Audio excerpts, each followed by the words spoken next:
Hello and welcome to this lecture on the cervical spine incidence, prevalence, and societal impact. But before we get into that information, let's just briefly talk about some general information and overview of the cervical spine. First of all, the cervical vertebrae protect the spinal cord. And as you can see in the picture, they literally create an articular pillar. So they create a pillar that surrounds the spinal cord and protects that area of the spine from further significant injury. Now, at the same time, they play this unique role of allowing for more mobility of the head, and then also it's relatively mobile itself. So not only is it protecting the spinal cord, but then it needs to serve as an area of relative more mobility.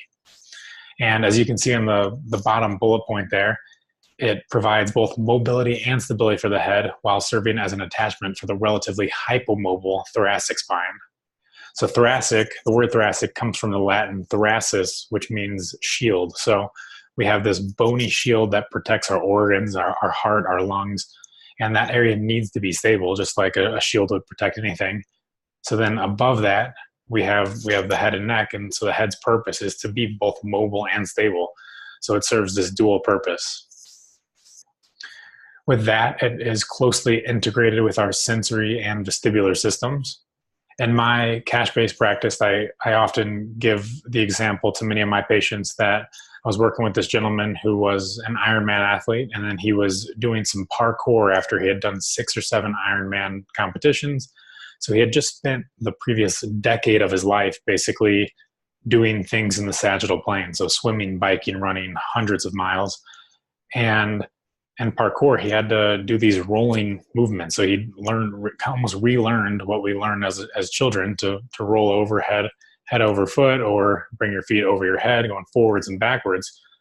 And he was getting so much dizziness from these sort of movements. And I kind of explained it as if you don't use it, you lose it sort of analogy, because he hadn't done any of those things for so long that his sensory and vestibular systems, when his neck was forced to go over his feet, they just hadn't been integrated in so long.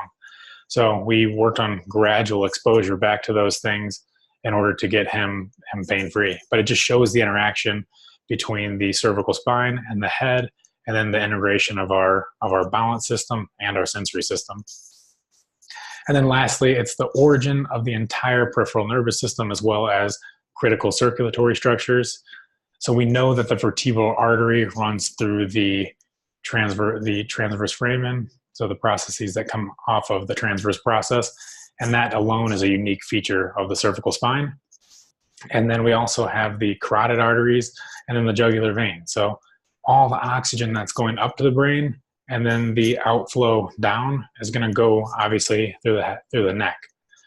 So it's important that you know that there's these structures going through there, because that's going to dictate whether or not the person is appropriate for physical therapy care. So the incidence, prevalence, and societal impact. Prevalence is going to be between 16 and 75% of people are going to have neck pain at some point during their life. That information really doesn't tell us too much. It's a huge, wide variety. What we know in the outpatient physical therapy clinic is that we see a good amount of people with neck pain, and probably we see more and more people as they get older. So as you can see on the 4th bullet point, neck pain percentages increase with age, and it's actually greatest in the 5th decade of life. Now, we're not exactly sure why it increases with age. Is it more biological, psychological, sociological, or potentially more mechanical in nature? Probably a mix of all of those things. So that's the prevalence. Incidence has a rate of time behind it. So the estimated 1-year incidence is between 10 and 21% are going to report neck pain at some time within 1 year. Pain greater than 6 months in duration affects 14% of individuals who experience an episode of neck pain. So we know that a certain percentage of these people who have acute pain are going to go on to have chronic symptoms. Neck pain is the second greatest cost for workers' compensation. And that's going to be a huge number. And it's going to be a huge financial burden on our system.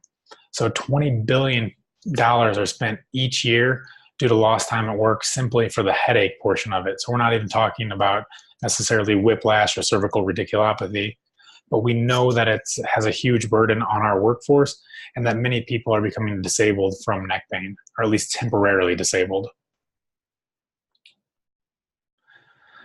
So why is there so much neck pain happening in our society? Well, we spent a long time focusing on the anatomy. So we were treating the anatomy as if that was the cause of the problem. Now we are starting to focus much more on the pain science world. So we have this shifting paradigm of going from purely anatomical focus where we're slapping hot pads and only strengthening muscles to really more of a pain science biopsychosocial approach. And what you'll see in this course is that we mesh those things together. So there is something to say about the physical body, and then how can we integrate that with the pain science? I think the physical therapy profession is doing great. We're actually ahead of a lot of other professions in regards to the research. We have the clinical practice guidelines, for example. And as you can see, I pulled a caption from the risk factors. And some of those things are mechanical. And then we also have some more biopsychosocial.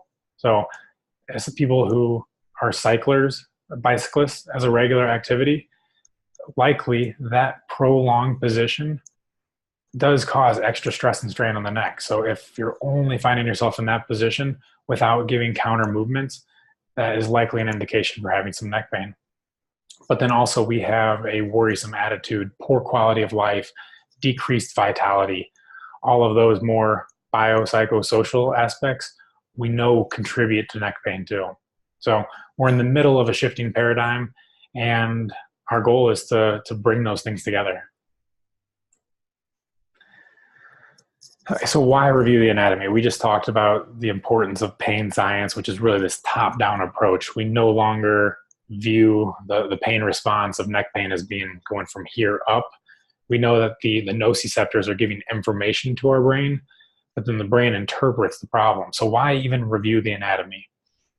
Well, for starters, issues like vertebral basilar insufficiency, so VBI, the alar and transverse ligaments, while our tests for those aren't the best, we need to know how to stress those things and what structures we're impacting with our manual therapy. So if we don't know the anatomy, I think we're going to be suffering as clinicians because it's going to hurt our manual therapy, it's going to hurt our differential diagnosis, and it's just not going to make us as well-rounded as clinicians. So just to reiterate, we are going to try to give you the best combined approach of both the pathoanatomical, but really the more of the pain science, movement impairment, everything combined as we go through these lectures.